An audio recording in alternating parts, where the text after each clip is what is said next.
Assalamualaikum warahmatullahi wabarakatuh. Bismillahirrahmanirrahim. Perkenalkan, nama saya Uswatun Hasanah. Saya dari kelas A Ilmu Pemerintahan semester 2. Kali ini saya akan membahas tentang mata kuliah kita, yaitu dasar-dasar logika. Yang pertama yaitu pengertian logika. Logika berasal dari kata Yunani kuno, yaitu logos, yang berarti hasil pertimbangan akal pikiran yang diutarakan melalui kata dan dinyatakan dalam bahasa. Yang kedua yaitu logika, pengertian logika di ilmu pengetahuan, yaitu kemampuan berpikir atau proses penalaran yang ditinjau dari segi ketepatannya. Setahu saya,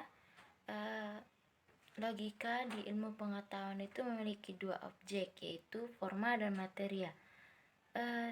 Di objek materianya yaitu berpikir atau proses penalaran, dan di objek formanya yaitu proses penalaran yang ditinjau dari segi ketepatannya. Logika terdiri dari dua macam, yaitu logika alamiah dan logika ilmiah. Yang pertama, logika alamiah yaitu kinerja akal budi manusia yang berpikir secara tepat sebelum dipengaruhi oleh keinginan berpikir yang subjektif. Sedangkan logika ilmiah yaitu ilmu yang merumuskan azas yang harus ditepati sehingga akal budi dapat bekerja dengan lebih tepat. Dasar penalaran logika ada dua, yaitu deduktif dan induktif. Penalaran deduktif yaitu penalaran yang membangun dan mengevaluasi argumen deduktif.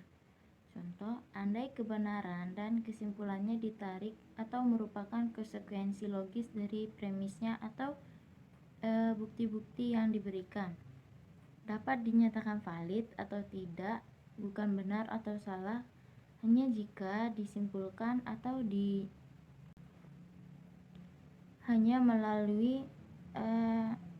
hanya jika kesimpulannya adalah konsekuensi logis dari premis-premisnya.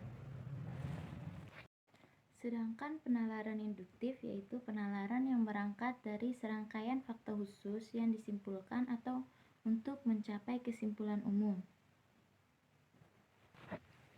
Selain penalaran deduktif dan induktif, ada pula logika tradisional dan logika modern atau simbolik, yang dimana logika tradisional ini membahas definisi, konsep, term menurut struktur dan susunan dan nuansa, yaitu kebenaran sesuai dengan faktanya.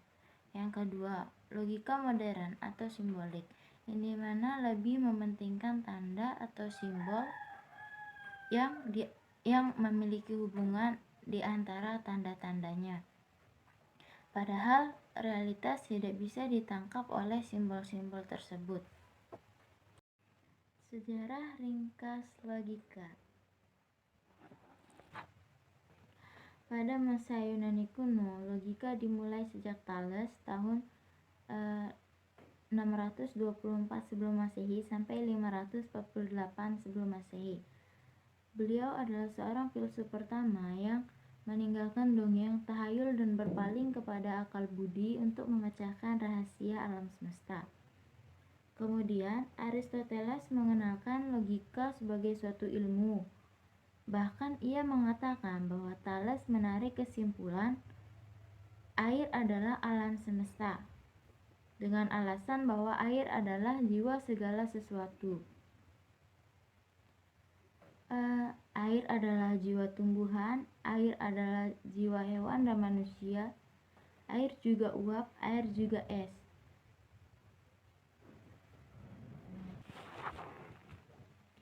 Kaum sofis beserta Plato pada tahun 427 sebelum Masehi sampai 347 sebelum Masehi juga telah merintis dan memberikan saran-saran di bidang logika sejak Thales memberikan pernyataannya.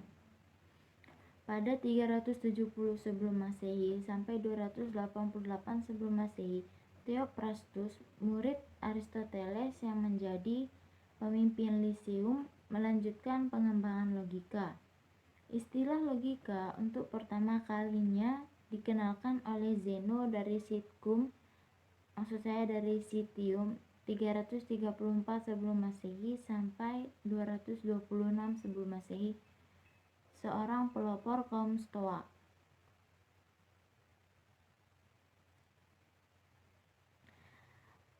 Porohius 222 sampai 305 membuat suatu pengantar atau eisagogi pada Kategoriae, salah satu buku Aristoteles.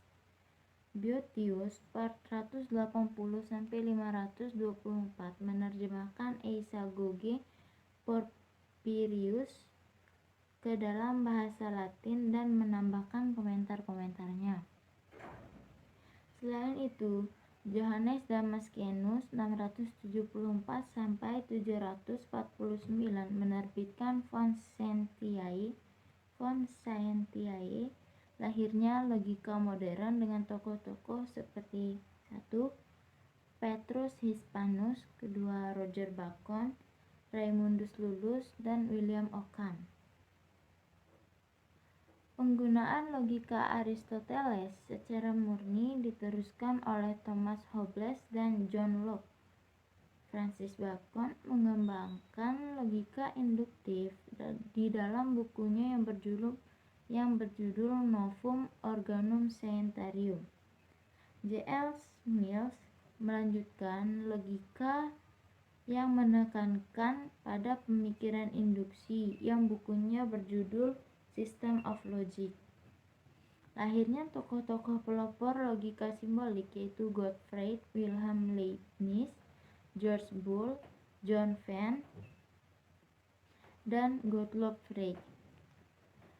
Seorang filsuf Amerika Serikat yaitu Charles Sanders Peirce melengkapi logika simbolik dengan karya tulisnya, yaitu terbitnya Principia Mathematica 3 jilid pada tahun 1910 sampai 1913, yang merupakan karya Alfred North Whitehead dan Bertrand Arthur William. Logika simbolik lalu diteruskan oleh Ludwig Wittgenstein pada tahun 1889 sampai 1951. Rudolf Carnap 1891 sampai 1970 dan Kurt Gödel 1906 sampai 1978 dan lain-lain. Selain itu, Gottfried Wilhelm Leibniz memperkaya logika simbolik dengan menyusun logika aljabar berdasarkan Ars Magna. Yang terakhir, manfaat atau kegunaan logika. Yang pertama, membantu setiap orang yang ingin mempelajari logika. Yang kedua, meningkatkan kemampuan berpikir secara abstrak, cermat, dan objektif. Dan yang ketiga, membantu untuk berpikir rasional, kritis, lurus, tepat, tertib, metodis, dan kompeten atau koheren. Yang kedua, menambah kecerdasan dan meningkatkan kemampuan berpikir secara tajam dan mandiri, meningkatkan cinta akan kebenaran dan menghindari kesalahan-kesalahan berpikir, kekeliruan, serta kesesatan. Dan selanjutnya yaitu mampu melakukan analisis terhadap suatu kejadian. Yang terakhir, apabila sudah mampu berpikir rasional, kritis, lurus, metodis, dan analitis sebagaimana tersebut pada butir pertama, maka akan meningkatkan citra diri seseorang. Sekian yang dapat saya sampaikan, kurang lebihnya mohon maaf. Wabillahi taufiq wal hidayah. Wassalamualaikum warahmatullahi wabarakatuh. Selain dari pemikiran-pemikiran filsuf barat, ada pula pemikiran-pemikiran atau karya para pujangga Indonesia yang dapat yang sudah menghasilkan 7 kitab-kitab fenomenal yang sudah termuat di dalam sejarah. Yang pertama, kitab Ramayana yang dikarang oleh Empu Walmiki pada abad ke-8, yang dimana membahas tentang konsep-konsep pemikiran tentang kisah-kisah Ramayana. Yang kedua, kitab Mahabharata yang dikarang oleh Resi Vyasa, yang dimana menceritakan tentang kisah kepahlawanan pada pemerintahan Raja Dharmawangsa pada abad ke-10 Kerajaan Kediri. Kumpulan kisah epos kepahlawanan pada masa itu. Yang ketiga yaitu Arjuna Wiwaha yang dikarang oleh Empu Kanwa tentang kisah pertapaan Arjuna di Gunung Indrahila pada abad ke-10 pada pemerintahan Raja Erlangga di Kahuripan. Secara konteks, buku ini menjadi sangat fenomenal. Dan yang keempat yaitu kitab Semaradahana yang dikarang oleh Empu Darmaya yang menceritakan tentang kisah percintaan Dewi Rati dan Kamajaya pada abad ke-10 pada pemerintahan Raja Kediri. Yang kelima yaitu kitab Bharatayuddha yang dikarang oleh Empu Seda dan Empu Panuluh pada tahun 1157 pada masa Kerajaan Kediri, merupakan simbol perang saudara antara Kerajaan Kediri dan Kerajaan Jenggala. Padahal pada saat itu mereka dua-duanya merupakan keturunan dari Raja Erlangga di Kahuripan. Kisah ini menjadi sangat menjadikan karena adanya perang saudara tersebut. Yang keenam yaitu kitab Negara Kertagama yang dikarang oleh Empu Prapanca, yang dimana termuat sistem tata negara yang tersusun rapi dan sangat lengkap pada masanya di Kerajaan Majapahit. Menurut pola berpikir ini sangat berbobot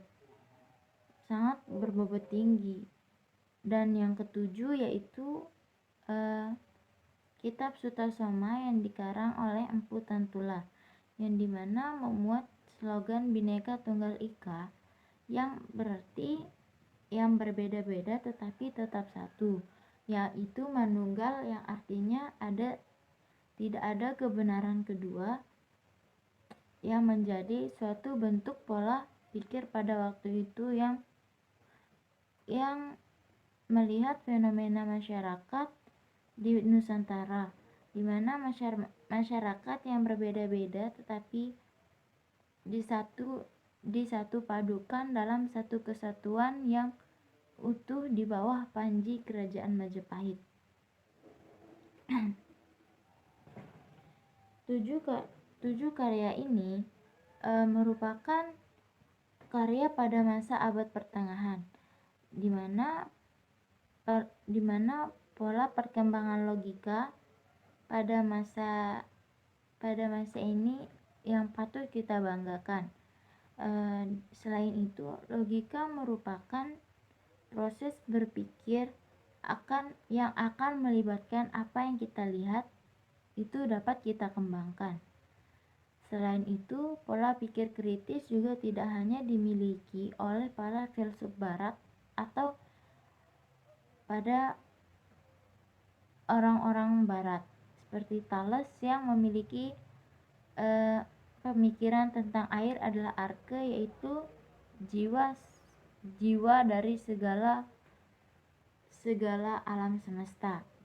Menurutku itu sebanding dengan para pemikiran tujuh empu yang berada di kerajaan-kerajaan ini. Selain itu, pola pikir kritis juga harus dikembangkan dan dilembagakan secara terus-menerus. Sekian yang dapat saya sampaikan, mungkin hanya itu. Kurang lebihnya mohon maaf. Apabila ada kekurangan mohon dimaafkan. Segala kelebihan datangnya dari Allah dan segala kesalahan datangnya dari saya. Sekian. Wassalamualaikum warahmatullahi wabarakatuh.